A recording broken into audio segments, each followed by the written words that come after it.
ഒന്നുകിൽ ഞാൻ ഇത് പിടിച്ചു കയറും, രക്ഷപ്പെടും. ഇല്ലെങ്കിൽ ഇതോടെ ഞാൻ ഇവിടെ ഇല്ലാതാകും. മാധവനും ഇതേപോലെ കുറെ ഫാൻസ് ഒക്കെ ഉണ്ടല്ലോ, ഫാൻ ഗേൾസ് ഒക്കെ ഒരുപാട് മെസ്സേജസ് ഒക്കെ വരാറുണ്ട് ഒരുപാട്. കോൺസ്റ്റബിൾ തള്ളിക്കോളൂ. ഗൈസ് ഗേൾസ് പല പല രീതിയിൽ പലരും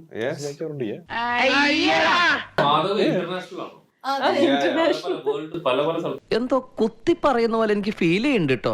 ലോങ് മെസ്സേജസ് ഒക്കെ കണ്ടിട്ട് ഇങ്ങനെ നോക്കിയിട്ടുണ്ടോ, ഇത്ര ഇങ്ങനെ ആരാ മെസ്സേജ് അയക്കുന്നതെന്നൊക്കെ, അങ്ങനെ സിറ്റുവേഷൻസ് ഒക്കെ ഉണ്ടായിട്ടുണ്ടോ? അത്രയും അങ്ങനെയൊക്കെ ഉണ്ടായിട്ടുണ്ട്. കേരളം അറിയാത്ത രഹസ്യം, ഇന്ത്യ അറിയാത്ത രഹസ്യം.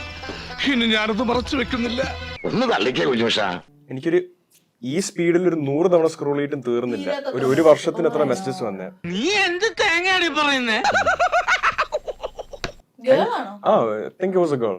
It could be fake account, I don't know. അതിലെ കുറച്ച് പോയിന്റ്സ് പോയിരുന്നു ഞാൻ വായിച്ചായിരുന്നു. എന്റെ പേര് രംഭയിലുണ്ട്, മേനകയിലില്ല, ഗീർവാണത്തിലുണ്ട്, നീർവാണത്തിലില്ല, അലവലാതിയിലുണ്ട്, ചെറ്റയിലില്ല. അതിൽ ഒരെണ്ണത്തില് എന്നെ ഈ സമയത്ത് ഈ സ്ഥലത്ത് വന്ന് മീറ്റ് ചെയ്യൂ. അതേ നേരായോ വന്നിട്ട്? എന്തേ സമയത്തിന് എത്താൻ കഴിഞ്ഞില്ല. I am very sorry.